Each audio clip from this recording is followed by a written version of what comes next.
आज हम intermediate physics class 12 में वैद्युत परिपथ चैप्टर में उसमें पहले हम स्टार्ट करने चल रहे हैं किरचॉफ का नियम, किरचॉफ्स लॉ। तो वैद्युत परिपथ संबंधी किरचॉफ के दो नियम हैं। पहला नियम है प्रथम नियम, दो नियम है, एक कहते हैं प्रथम नियम। प्रथम नियम को हम बोलते हैं जंक्शन रूल। ये हमारा होता है फर्स्ट लॉ, जो है फर्स्ट लॉ ऑफ किरचॉफ्स का जो फर्स्ट लॉ है, इसको हम जंक्शन रूल बोलते हैं, संधि का नियम। इसका मतलब क्या है, जरा ध्यान दीजिए। किसी भी संधि पर मिलने वाली सभी धाराओं का बीजगणितीय योग शून्य होता है। The algebraic sum of the current at any junction equal to 0। इसको शॉर्ट में कहते हैं sigma I is equal to 0। ये हमारा है। अब इसका क्या मतलब, इसको समझा दें। Algebraic sum of the current, तो जैसे जंक्शन मतलब होता है संधि, जोड़, जहां पर आके सर्किट में करंट मिल रही है। तो एल्जेब्रिक सम माने होता है incoming current, outgoing current. Incoming current जो जंक्शन पर करंट आ रही है, जैसे I1 I2 एरो देख रहे हो, ये करंट सर्किट में आ रही है, तो इनको हम प्लस मानेंगे। इनकमिंग करंट को प्लस, आउटगोइंग करंट को माइनस। इनकमिंग करंट जो आ रही हैं, जो मिल रही हैं, उनको प्लस में लिखते हैं। तो हमारा क्या हो जाएगा ये, तो I1 plus I2 plus I3, अब हो जाएगा I1 plus I2 plus I3। ये तीनों आ रही हैं, इनको प्लस हम कर दिए। अब I4 और I5 जा रही हैं, तो इनको हम कर देंगे I4 और minus I5 is equal to 0। ये हमारा है, ये है, इसी के लिए इसको जंक्शन रूल कहते हैं। The algebraic sum of the current at any junction equal to 0। किसी संधि पर मिलने वाली सभी धाराओं का बीजगणितीय योग शून्य होता है, ये हमको कहते हैं। इसको करंट लॉ भी कहते हैं। करंट लॉ, फर्स्ट लॉ को जंक्शन रूल या करंट लॉ भी कहते हैं। तो करंट लॉ यही है, the algebraic sum of the current at any junction equal to 0। किसी संधि पर मिलने वाली सभी धाराओं का बीजगणितीय योग शून्य होता है। बीजगणितीय योग माने क्या होता है, जंक्शन पर जो इनकमिंग करंट है उनको प्लस में लिखते हैं, आउटगोइंग करंट को माइनस में करके इक्वल टू 0। फर्स्ट लॉ है, इसको करंट लॉ भी कहते हैं या इसको कहते हैं जंक्शन रूल। जो हमारा दूसरा नियम है, द्वितीय नियम, द्वितीय नियम जो हमारा है, इसको कहते हैं लूप रूल या वोल्टेज लॉ भी इसको कहते हैं। किरचॉफ का जो दूसरा नियम है, इसको हम लूप रूल भी कहते हैं। लूप रूल, और इसका नाम है वोल्टेज लॉ। जैसे ये पहला है करंट लॉ, दूसरा है वोल्टेज लॉ, या इसको हम लूप रूल भी कहते हैं। इसमें क्या होता है, जरा ध्यान दीजिए।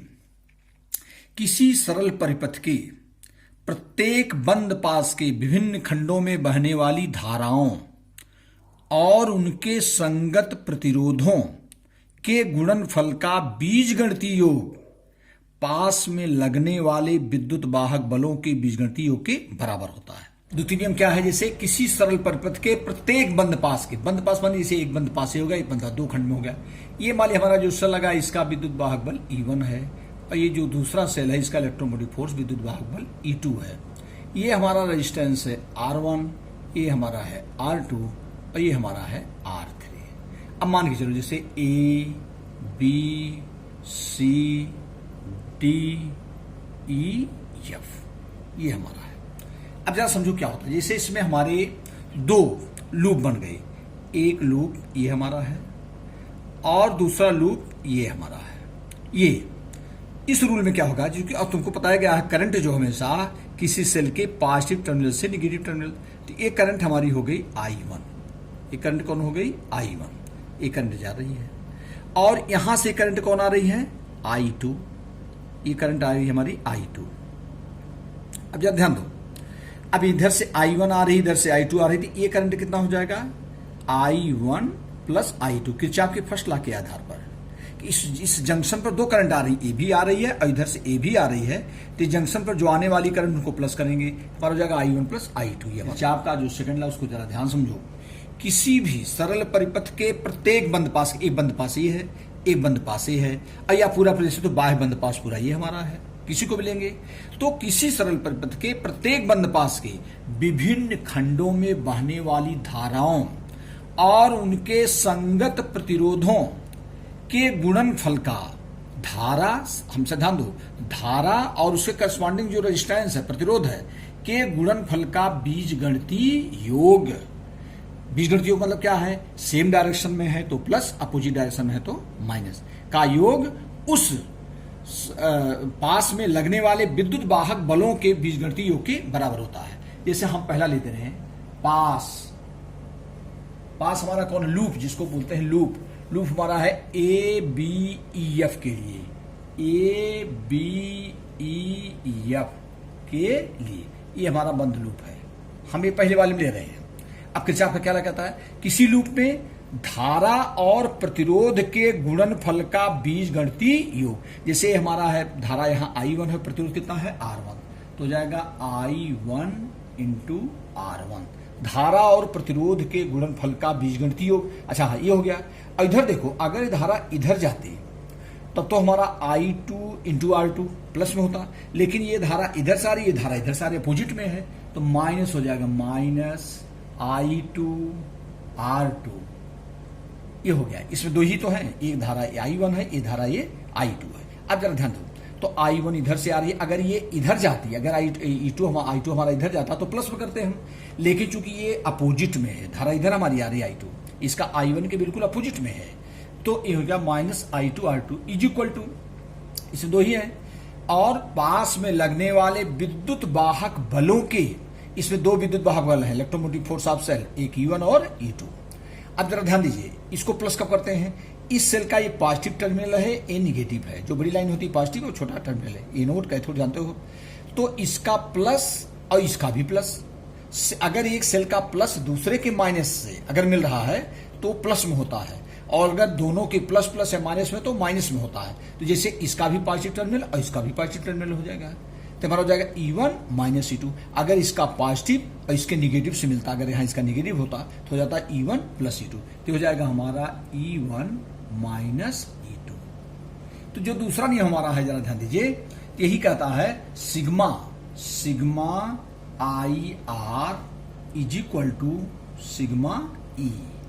ये हमारा है, यही नियम है कि हर लूप में किसी सरल पथ के प्रत्येक बंद पास के विभिन्न खंडों में बहने वाली धारा, ध्यान दीजिए, धारा और उसके संगत, उसके करस्पॉन्डिंग जो रेजिस्टेंस है, उसके गुणनफल का बीजगणितीय योग, बीजगणितीय योग इसलिए कहा गया कि अगर सेम डायरेक्शन में है तो प्लस, अपोजिट डायरेक्शन में तो माइनस, का योग सेल की, जो उस लूप में जो सेल लगे हुए हैं उनके विद्युत वाहक बलों के बीजगणितीय योग के बराबर होता है। विद्युत वाहक बलों के बीजगणितीय योग मतलब क्या होता है, अगर एक सेल का प्लस दूसरे के माइनस से होता तो E1 प्लस E2 करते, इसका भी प्लस और इसका भी प्लस, अगर इस सेम डायरेक्शन में है तो हमारा हो जाएगा E1 माइनस E2।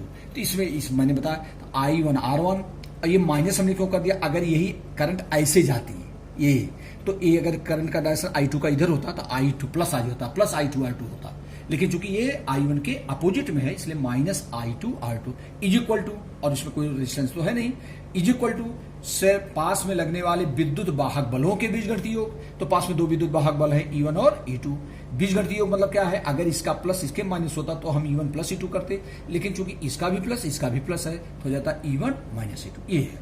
फिर जरा ध्यान दीजिए, फिर लिखें दूसरा लूप हमारा जो है पास या लूप कर सकते हो BCDE के लिए, BCDE के लिए कौन ले लिया, BCDE के लिए, तो इसमें देखो ये हमारा हो जाएगा I2 R2, ये हो जाएगा I2 R2।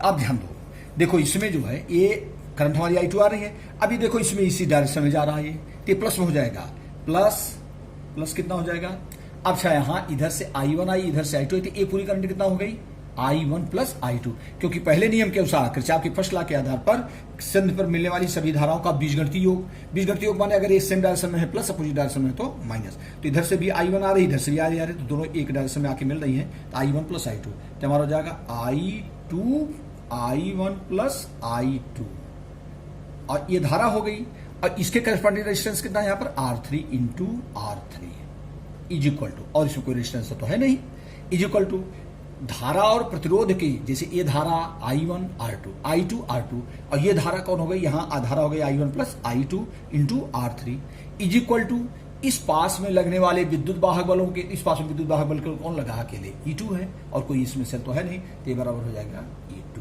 ये है। तो इस प्रकार से होता है। तो मेन जो दूसरा नियम है, पहला इसको वोल्टेज लॉ भी कहते हैं या लूप रूल कहते हैं, और ये हमारा है जंक्शन रूल। तो ये दूसरा रूल बहुत इंपॉर्टेंट, जरा ध्यान दो। किसी भी लूप के, किसी सरल परिपथ के प्रत्येक बंद पास के, क्लोज लूप जो हमारा है, लूप वही पास के विभिन्न खंडों में बहने वाली धारा और उसके संगत प्रतिरोध, धारा और प्रतिरोध के गुणनफल का बीजगणितीय योग, बीजगणितीय मतलब सेम डायरेक्शन में अगर है ऐसे होता है ये प्लस करते, लेकिन ये इधर से है तो इधर से है, इसलिए हमने इसको माइनस कर दिया। इज इक्वल टू से पास में लगने वाले विद्युत वाहक बलों के बीजगणितीय योग, विद्युत वाहक बल के बीजगणितीय योग, अगर एक सेल का प्लस दूसरे के माइनस है तो E1 प्लस E2 हो जाएगा। अगर एक का प्लस और दूसरे का भी प्लस है तो E1 माइनस E2 हो जाएगा। फिर दूसरे में देखो हमने किया, तो हर लूप के लिए ही होगा। अभी जैसे पूरे लूप के लिए मान हम निकालते हैं तो सारे लूप के लिए होगा